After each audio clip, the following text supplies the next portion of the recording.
Welcome, friends, and thank you for joining us. Glad to have you here with us. Hello, Lou. How are we doing today? Good, good.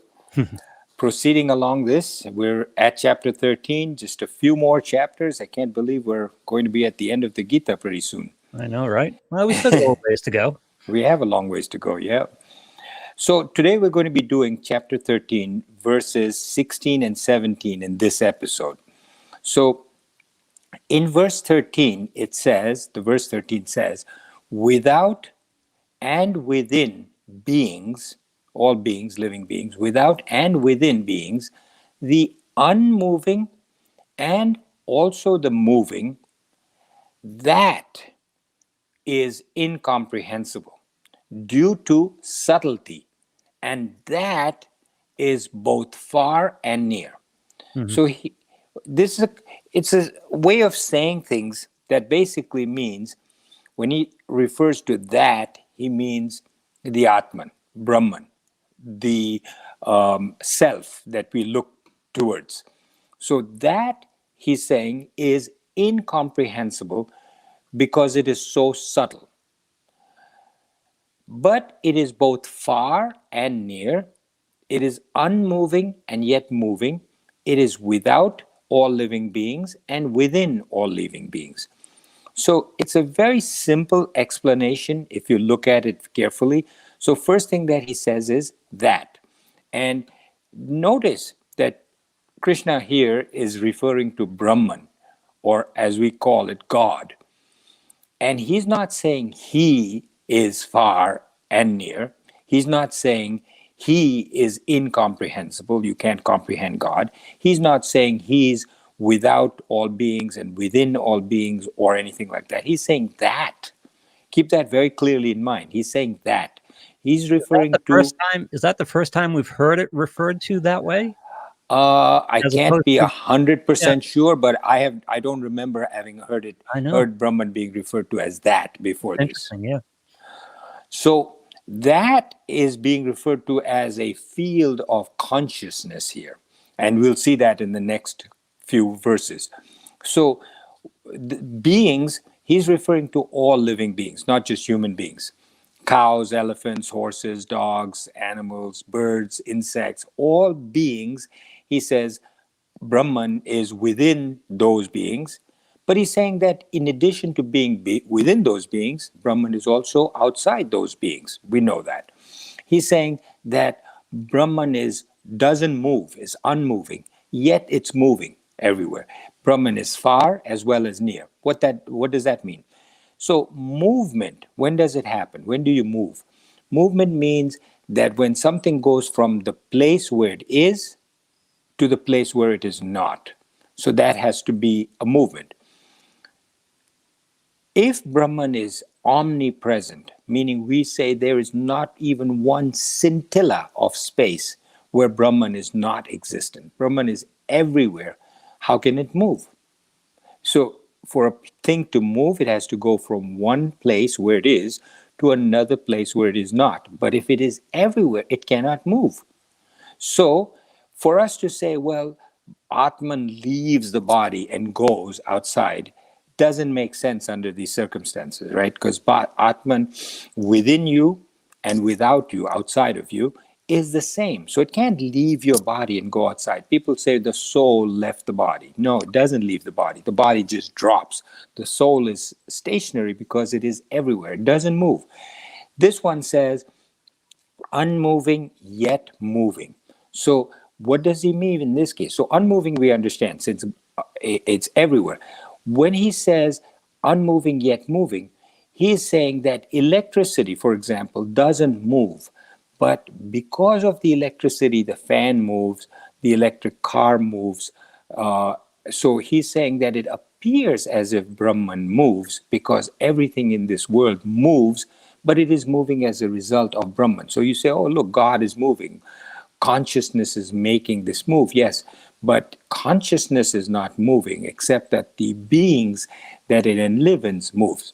I hope that's clear. Am I making that clear, Lou? Yes. Okay. Yeah. So then it says far yet near, without yet within. So let's look at a good example that Gautam Jain gave us.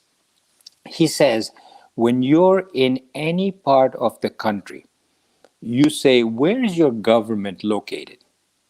And you say the government is located in the capital of this country, right? So you say, oh, okay, so that means you go to that capital and you say, here's the government. But does that mean that the government isn't present in the rest of the country? Doesn't mean that. So you may say that the government is located in that capital, but it's also present everywhere else. Right. Just like you say, look, I can't be speeding anywhere because the police are everywhere. So where's the local police station? It's right here in this town. But on this highway, even though the police station is not there, the police is everywhere, right? So similarly, Brahman may not be located in one place, but Brahman is everywhere. Brahman doesn't move, yet it moves. Right. Brahman is far, yet it's near. So the human intellect cannot conceive Brahman. We've gone over this many times. The body has it with its 5 sense organs, cannot taste Brahman, cannot smell Brahman, cannot hear Brahman, cannot see Brahman, and cannot touch Brahman. Those people who say, I saw God, I heard God, God presented to me, He spoke to me. Basically, what these scriptures are saying is that's not possible, because God does not reveal Himself to you in that way, because God cannot be perceived by the senses. The emotions cannot feel God, because it's not something that you can feel with your emotions. And you cannot conceive with your intellect, think of God. It is incomprehensible.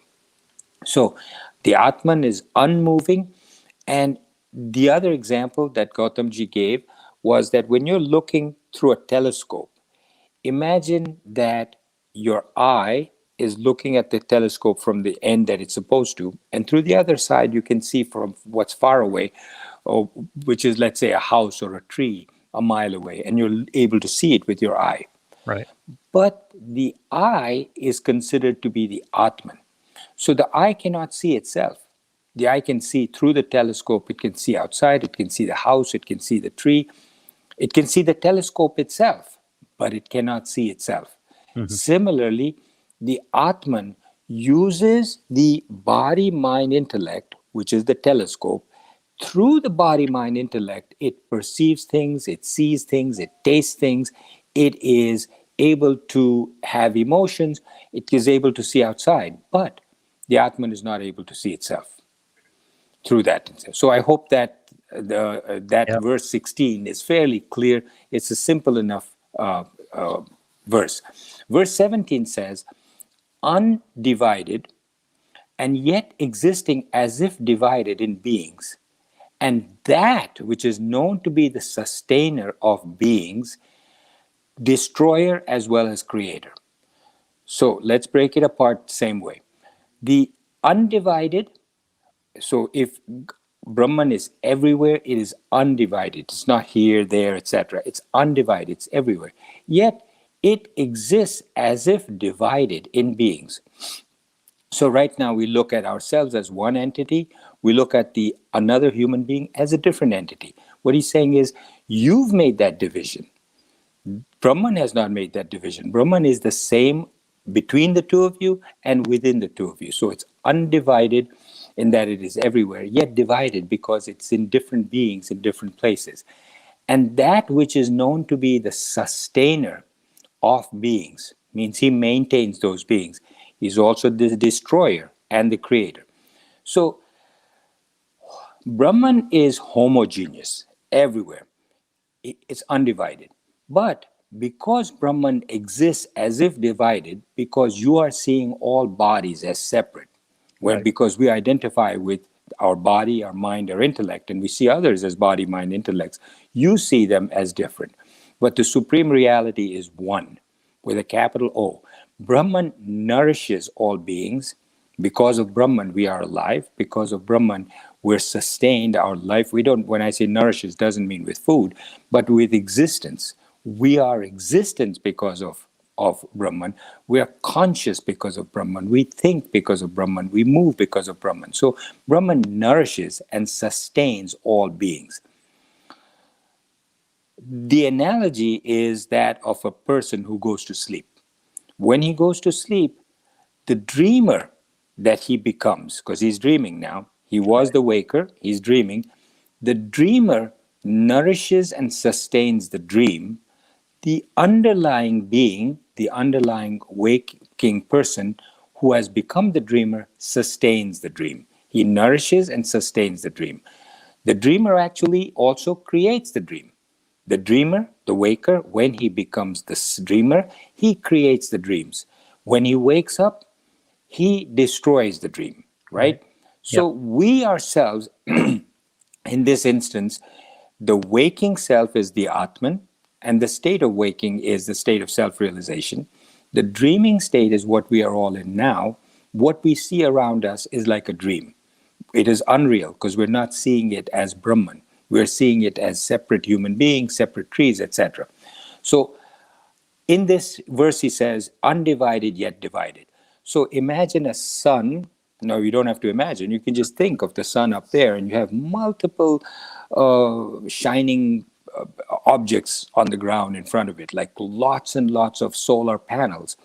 But you could imagine that their solar panels are of different colors. Blue solar panel, red solar panel, green, and just colorless. Each one reflects the sun, and if you were to be able to look at that solar panel with some kind of goggles, you would see the sun in it, and you would say, oh my God, look at this field of 100 acres. There's thousands and thousands of solar panels. Look, each one of them has a sun in it. Now that sun is reflected, so it appears divided, and it maybe appears even different because colored glass. So we each look different. One person may be American, one person may be Indian, one person may be dark, one person may be light, one person may be blonde-haired, one black-haired, but they're all looking different, but they're all the same Brahman. So that's the undivided versus divided. Now, the sustainer, the destroyers of beings, as in a dream when you wake up, as opposed to the changeless Brahman in a changing world. So what does changing world mean?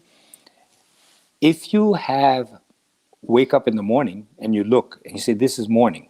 By the time 12 o'clock comes, morning dies and noon has begun. Afternoon has begun. Right. Afternoon dies, evening has begun. Evening dies, nighttime has begun. But in the process of this birth and death has happened change. The sun rose, it became hot, it descended, sunset, nighttime. In the process of that birth and death and that change, the whole day has been maintained. So Hindu mythology gives each one a name of a god. So Brahma, not Brahman, Brahma, the god, is considered the creator. Vishnu is the maintainer or sustainer, and Shiva is the destroyer. So Gautamji said, electricity enables the bulb to give light, but electricity itself has no light, right? Atman is unattached, yet supporting all. Electricity gives light not just with one bulb, but all gadgets, fans, refrigerators, air conditioners. That's what everything. So Brahman is the same with us. It gives us life, not just to one life, but all beings, and sustains everything and maintains everything. And when time is right, then it destroys it. And it's necessary for that birth and death, for that change to occur, and in order to maintain everything. So that's verse 17. My friends, short one today, right, Lou? Yeah. What, about 15 minutes? About 15 minutes, yep. Great. Okay. Thank you, friends. We will go on to the next one in our next episode. I hope to see you there.